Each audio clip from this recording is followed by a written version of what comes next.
Hello, eighth grade. We are jumping into lesson 9 today, where you are going to plan your own whole book literary summary. So today you're going to read chapter 6 and plan a whole book summary. Before we do that, we do have an entrance ticket for today. The question asks, what are the most important plot details of Mouse? You may respond using bullet points. You do not need to write in complete sentences. Go ahead and do this independently, and then I'd like your teacher to take a few moments and let you guys share out, and then come back to me and we will go over the learning targets for today. All right, guys, thank you so much for completing the entrance ticket for today. We have 3 learning targets for today's lesson. The first says I can form and use active and passive voice to achieve particular effects.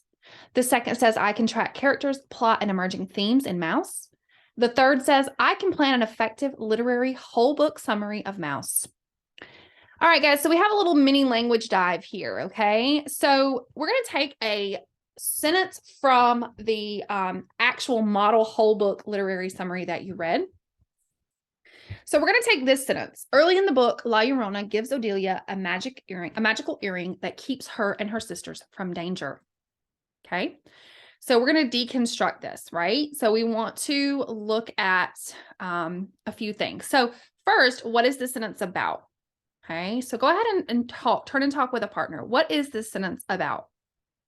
Then you guys can share out.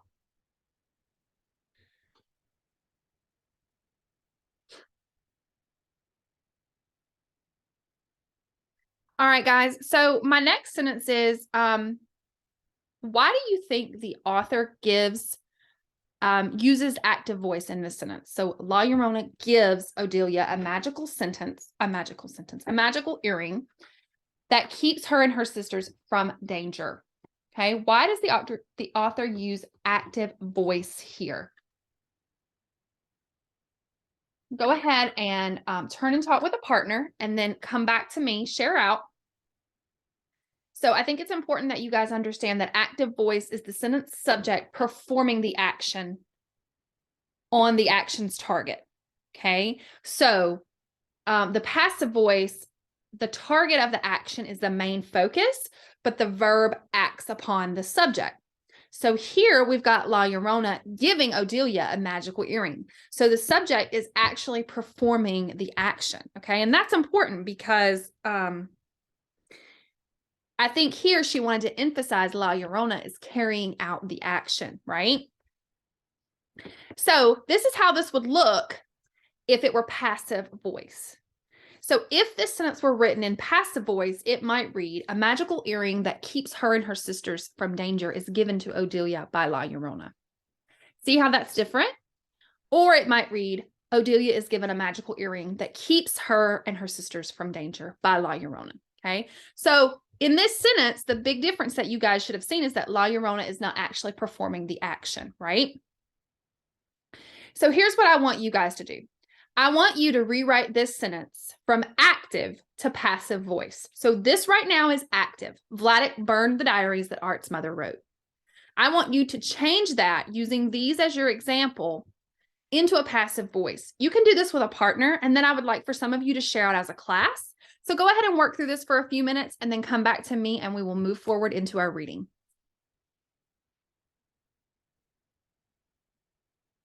Okay, guys, so hopefully you were able to change that sentence into passive voice from active voice.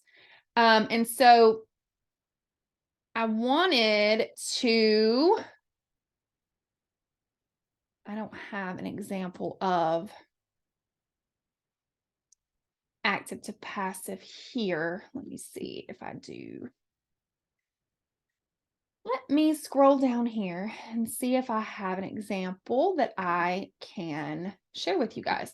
Although I'm sure you guys did really good on your own.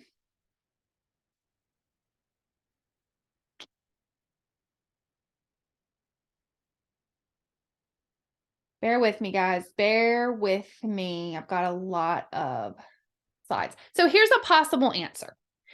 The diaries that Art's mother wrote were burned by Vladik. Does that make sense? Okay. We're going to go ahead and start reading chapter 6. Again, I've got some questions here. Once you guys hit those various pages, please take a moment, pause, and answer these questions.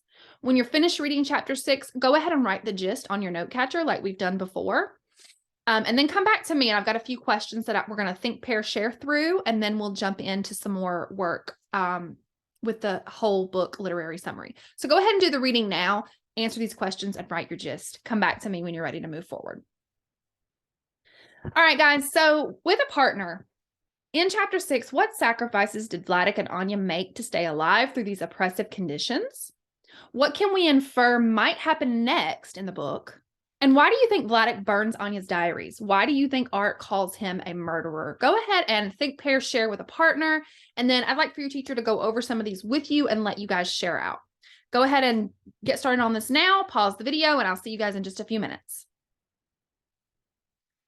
All right, guys, a couple more questions. With a partner, think, pair, share. What additional examples of habits of character were evident in chapter 6? And what habits of character did you practice while reading and discussing chapter 6? So again, think, pair, share. Your teacher can call on you guys and let you share out loud, and then we'll come back to me and we will move forward in just a few minutes. All right, guys, so you should already have your gist of chapter 6 written.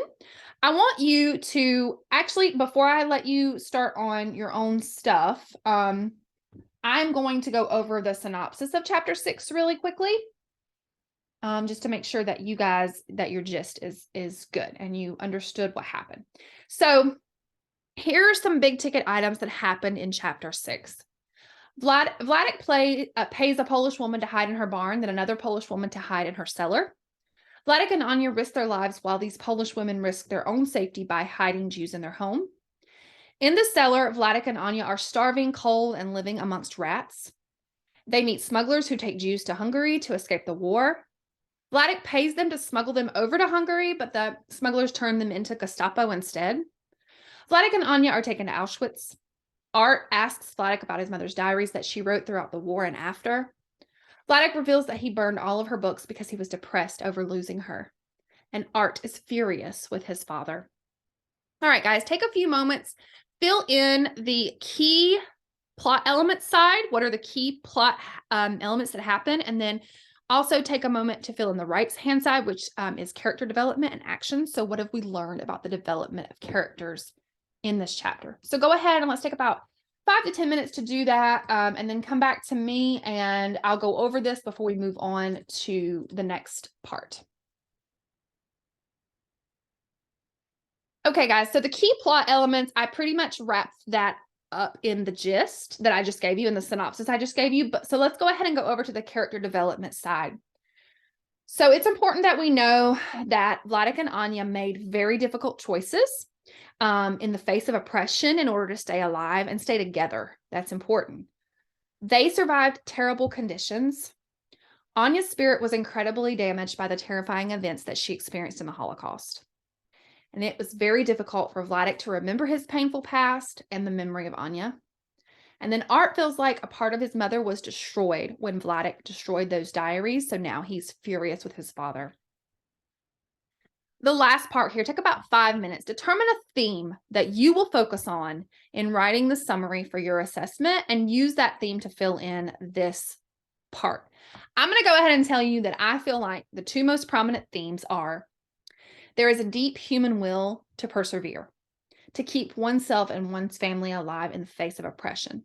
And the second is, it is important to remember that it is important to remember a painful past in order to educate future generations. Okay. You guys can take what I said, change it up. If you've got something else you want to focus on, take a few minutes to fill these two in, most prominent themes. Go ahead and pause the video and work through this now.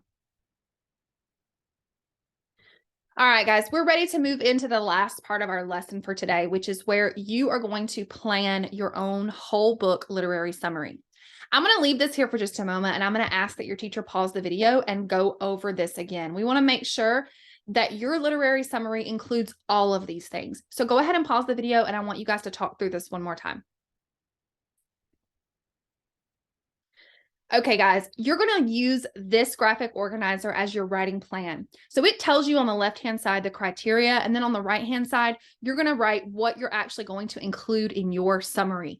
Use this graphic organizer to plan, write on it, annotate it, fill it up, and use the model summary that we read from Summer of the Mariposas to help you start articulating this and getting your thoughts on paper. I'm going to go ahead and sign off here. I'd like for you to use the rest of class time today to fill in this graphic organizer. And then when you're finished, I want you to get with a partner and get some feedback from a peer. Share yours with them, let them share theirs with you, give each other feedback so that we can move forward and get these literary summaries written. Thank you guys so much for your participation today, and I'll see you with another lesson soon.